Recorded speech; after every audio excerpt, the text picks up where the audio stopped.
electrónica. Manejamos unidades de medida, tanto de voltaje como de corriente más pequeñas. ¿Sí? Porque es lo que nosotros utilizamos para el instrumento. ¿Dónde encontramos electrónica? Bueno, hoy en día encontramos electrónica en casi todos los lugares, tanto en la parte doméstica como en la parte de oficinas, incluso también mucho en la parte industrial. En la parte industrial y en la parte domótica en este momento existe una mezcla entre la electrónica analógica y la electrónica digital, que ya mismo la vamos a ver. ¿Dónde interviene? Pues es lo más cercano a la computadora, ¿no? Una computadora no entiende más que unos y ceros. De hecho, eso es todo, en base a ese sistema de numeración es que trabaja. La computadora no entiende de palabras, la computadora no entiende de caracteres, la computadora entiende únicamente unos y ceros, nada más. ¿Ok?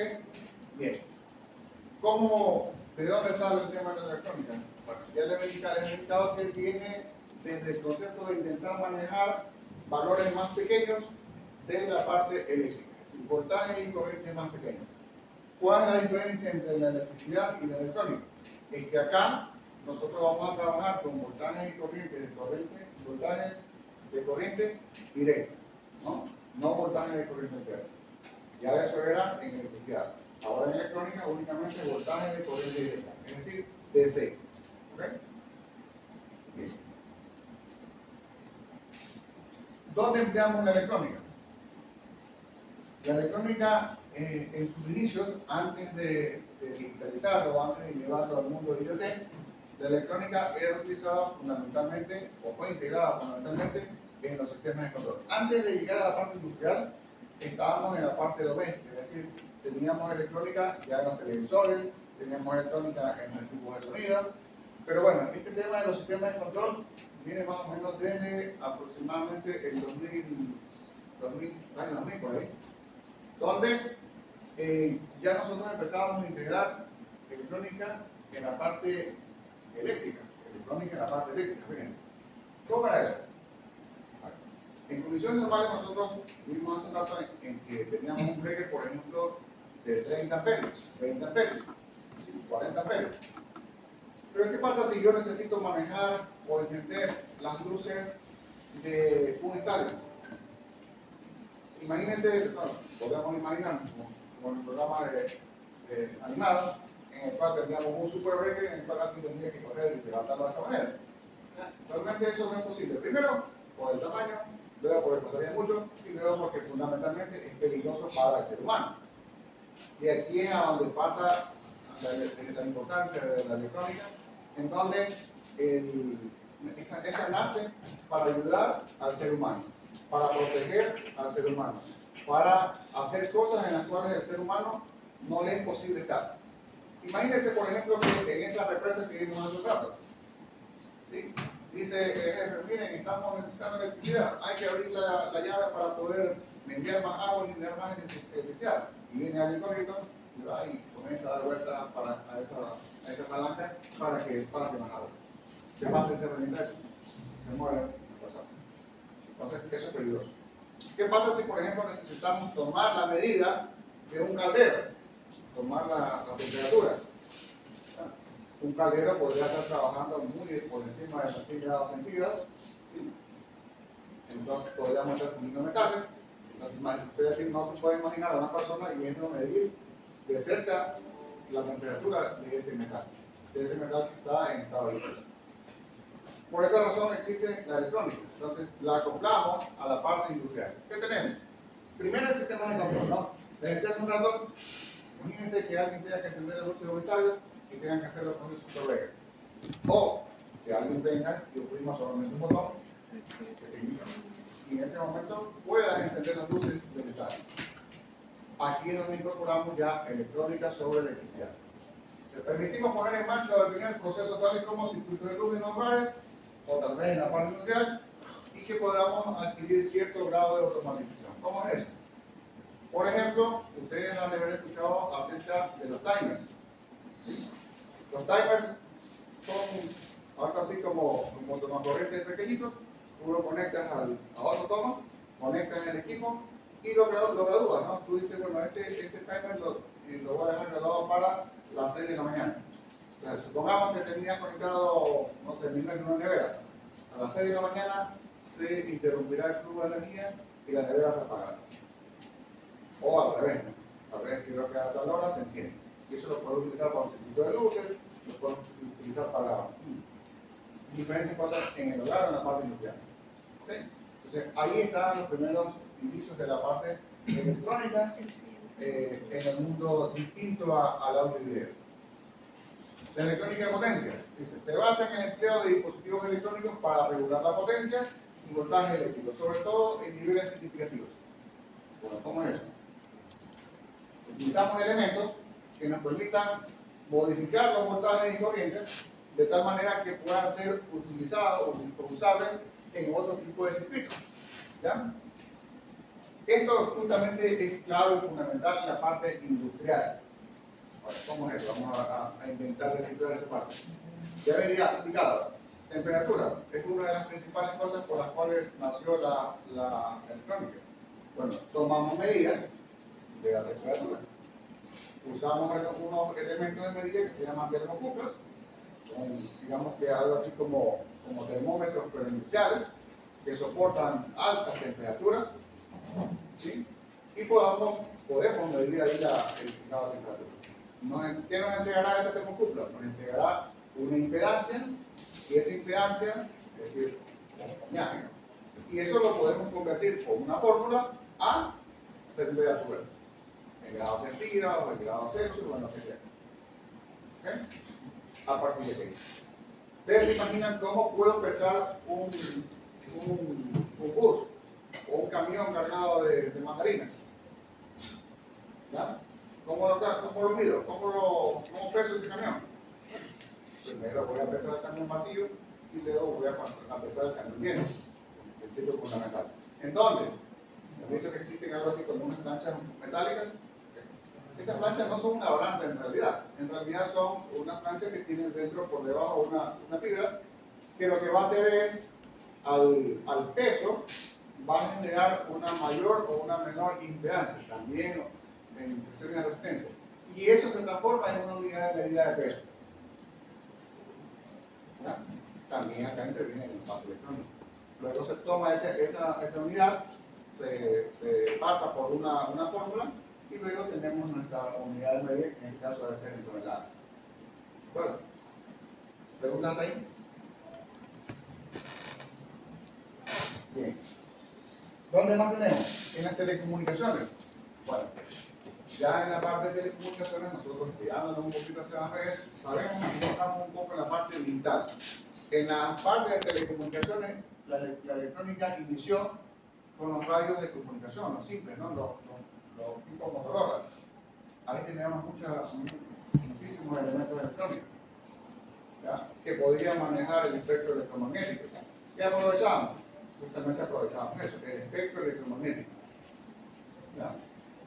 ¿Qué era qué? No era más que utilizar frecuencias de transmisión de voz para convertirlo, luego pasarlo por circuitos que al final sean de tipo analógico y luego llevarlos a una parte digital para que luego se transforme en un audio. Ahí que involucramos diferentes tipos de circuitos. Circuitos codificadores, circuitos decodificadores, circuitos analógicos digital, circuitos digital analógico, circuitos amplificadores, etcétera, etcétera, etcétera. También, sobre todo, mucha electrónica. ¿Okay? Bien. ¿Qué elementos nosotros tenemos en la parte electrónica? Vamos a dividirlo en dos grandes grupos, los elementos activos y los elementos pasivos. Los elementos activos son aquellos que entregan o producen energía en forma de voltaje o corriente. Ojo, elementos que entregan o producen. ¿Sí? Producen energía en forma de voltaje o corriente. También son capaces de excitar a otros circuitos para elevar el voltaje o la corriente eléctrica. Cuando se habla de excitar a otros circuitos, se refiere a entregar una cierta cantidad de voltaje en la medida de algo, ¿sí? A causa de algo. Entonces, supongamos que se llega a un umbral de corriente recibida, entonces él dispara automáticamente una cantidad de voltaje corriente. Ahora, ¿qué elementos son consumidores, qué elementos son productores de energía. Ya lo vamos a ver un rato más. Pero hasta el momento quedémonos en esa parte donde sabemos que los elementos activos son aquellos que producen o entregan energía en forma de voltaje o corriente eléctrica. Los elementos pasivos en tanto son aquellos que utilizan o disipan o almacenan también en algunos casos energía. ¿Ya? Por ahí ya tenemos alguna idea de lo que vamos explorando, algunos elementos que son disipadores o son almacenadores. Ojo que el almacenamiento no se debe confundir con la producción, son cosas diferentes, ¿no? Bien. ¿Qué elementos existen en la parte electrónica? Los más conocidos: resistencia eléctrica, diodos, capacitores, transistores. ¿Sí? Esos entre los más conocidos. ¿Okay? Si yo le digo una resistencia será un elemento pasivo o un elemento activo. Activo. Activo. Vamos a mirar nuevamente la lámina. ¿Qué decía? Pasivo. ¿Okay? ¿La resistencia qué es? ¿Consumidora? ¿Productora? Consumidora, porque ayuda a disipar la energía, ¿no? Cuando tú metes corriente a través de una resistencia, eso lo que va a hacer es digamos que comerse un poquito a la corriente. ¿Ok? Entonces, ¿qué será? ¿Un elemento pasivo? ¿Sí? Disipadora, digamos. Ahí entra en la palabra disipadora de energía. ¿Qué disipa? Corriente. ¿Para qué? ¿Cómo lo hace? Disipa corriente para que al elemento final, es decir, por ejemplo, el yodo, no le llegue mucha corriente y no se queme. No, boom. Exactamente. Si yo le digo capacitor, ¿qué será? ¿Un elemento activo o pasivo? Pasivo. Pasivo también, muy bien. Almacena. Porque almacena. Exactamente. El capacitor, en el capacitor, su principio fundamental es almacenar energía. ¿En función de qué? En función de su capacitancia, que es la unidad de medida del capacitor. ¿Qué almacena? Almacena voltaje. Por su caso, no almacena otra cosa, almacena voltaje. ¿Sí? Ustedes ven, por ejemplo, un capacitor de 470 microfarados a 10 voltios. ¿Ya? ¿Qué es lo que almacena? Almacena hasta 10 voltios. ¿Ya? ¿Y esos 470 microfarados para qué son? Bueno, es una unidad de medida del capacitor en la cual usted dice que cuando llegues a esa, sería más o menos como la velocidad en la cual el capacitor volvería a entregar ese voltaje, es decir, vaciarse nuevamente. En las cámaras, por ejemplo, de fotos, las antiguas, las que tenían la flash, ¿se acuerdan cuando ustedes colocaban más pilas en el flash? ¿Ya? No era más que un banco de capacitores. Entonces, ese banco de capacitores se cargaba, ¿sí? Y luego cuando tú disparabas el flash, lo que hacías era botar todo ese voltaje, vaciarlo y otra vez se llenaba. Y entonces así trabaja el capacitor. Y entonces la capacitancia que debe ser la velocidad con la cual bota esa energía y luego se vuelve a almacenar. ¿De acuerdo? ¿Cacharon? Sí. Entonces, ¿cuáles serían los elementos activos de los que ustedes recordarían? ¿Un diodo podría ser? ¿Un diodo entrega energía? No. Un transistor. Un transistor sí entrega energía. ¿Okay? Sí entrega energía, aunque es justamente a partir de los circuitos que entrega energía.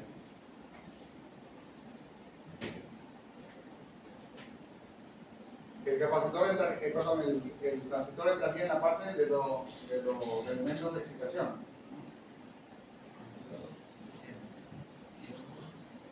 Los diodos, sí, también podríamos poner a los diodos.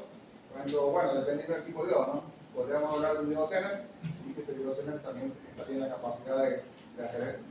El rectificador. ¿Cuál? Diodo rectificador. El diodo rectificador. Bueno, ese más bien un circuito rectificador. Un circuito rectificador es la unión de 4 diodos. 4 diodos comunes. Para los que quisieran recordar, el circuito rectificador no es más que la unión de 4 diodos en una configuración determinada para poder transformar el voltaje de corriente alterna en voltaje de corriente directa. Es decir, ¿se acuerdan cuando yo les decía, pasamos la forma de onda negativa, del semiciclo negativo al semiciclo positivo, y luego lo tiramos? Esa parte es la que hace el transistor, hasta antes de tirarlo, ¿no? Llevar la forma de onda del semiciclo negativo al positivo, para que quede la forma de onda así. ¿Listo? Tenemos que colocar, ¿no? Aquí tenemos algunos elementos, no es necesario que se nos aprendan todos, ¿no? Digamos que lo más importante. Este es la gráfica en diagrama de un diodo, ¿sí? Donde tiene dos terminales. Tiene un ánodo y un cátodo, ¿sí? Ya lo vamos a ver en un ratito, cuál es cuál. Ese allá es otro tipo de diodo, un diodo llamado diac. Este de aquí es otro tipo de diodo llamado tiristor. Allá tenemos un triac. Este elemento probablemente lo vean en el comprensivo, ¿sí? Significa amplificador. Veanlo bien que no es como lo de las compuertas, no es una compuerta no, ¿sí? No tiene el círculo adelante. Ese es un amplificador. Este es el símbolo de un circuito integrado, digamos que es como una pastillita con patitas a los lados. Eso es la forma de un circuito integrado. Cualquiera, porque eso ahí no estamos especificando. El de acá, bueno, es obvio, ¿no? Aquí hay el generador eléctrico. El de allá es la pila o también fuente de poder. Este es el símbolo del transistor, donde tenemos una base, un colector y un emisor. Si queremos ser un poco más enfáticos en el tipo de transistores, tenemos dos tipos de transistores. Transistores de tipo NPN y transistores de tipo PNP. Los transistores de tipo NPN tienen la flecha hacia afuera, la flecha del emisor, hacia afuera. La flecha indica hacia afuera, de salida. Y los PNP tienen la flecha al revés, ¿no? La flecha entra al transistor. NPN y los PNP. Ese elemento ahí no le hagan. Ok, aquí esto sí seguramente lo van a ver. Estos dos símbolos, tanto el de aquí como el de acá, son símbolos que nosotros podemos ver en varios textos y simbolizan la resistencia eléctrica, ¿sí? O la impedancia, o cargas eléctricas, resistencia, cualquiera de los dos. Cuidado, van a confundir este símbolo de aquí con el símbolo de acá. Este símbolo es diferente. Este símbolo, ¿sí?, corresponde a una bobina. ¿Se acuerdan cuando vimos el circuito donde se acercaban las bobinas? Sí, es este de acá.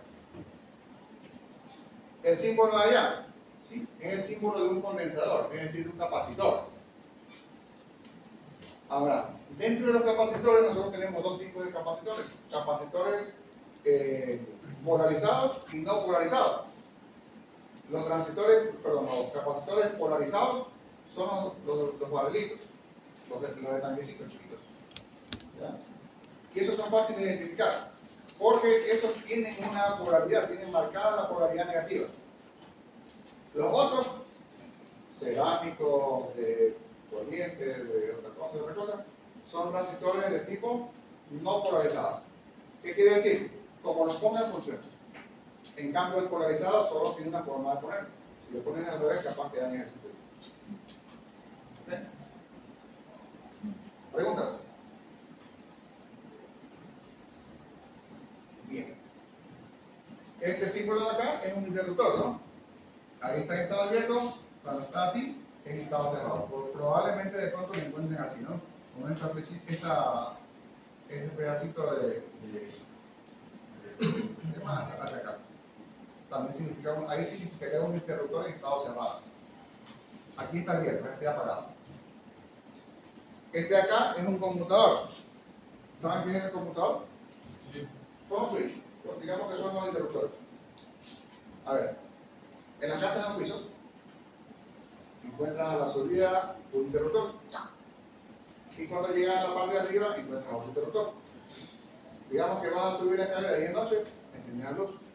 Llegas a la parte de arriba, oprimes el interruptor, se apaga la luz. Esos son interruptores computados. Porque de modo que tú enciendes la luz y después te vuelvas a bajar para dejarla apagada. Entonces, por esa razón utilizan estos circuitos, se llaman conmutados. No son iguales físicamente por fuera, pero por dentro son distintos.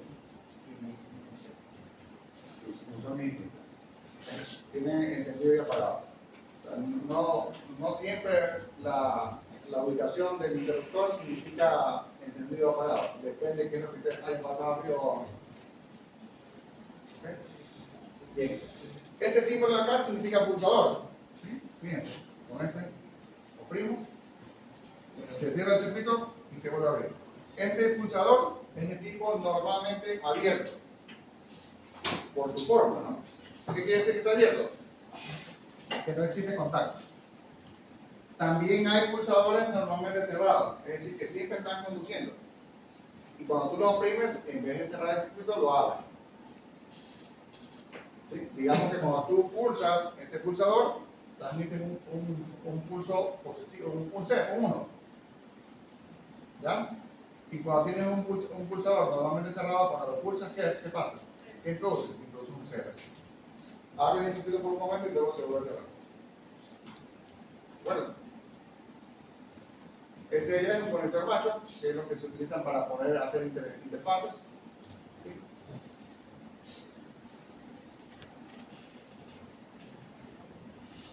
Aquí tenemos también un símbolo fusible,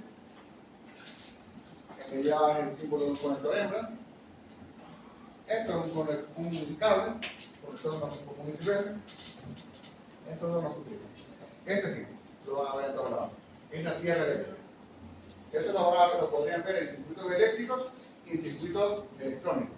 Se maneja la misma simbología. ¿Esto podría ser neutro? ¿No? ¿Sí o no? No, es tierra eléctrica. Es distinto. Bien. Esto ya tenemos claro, ¿no? ¿Qué es la resistencia?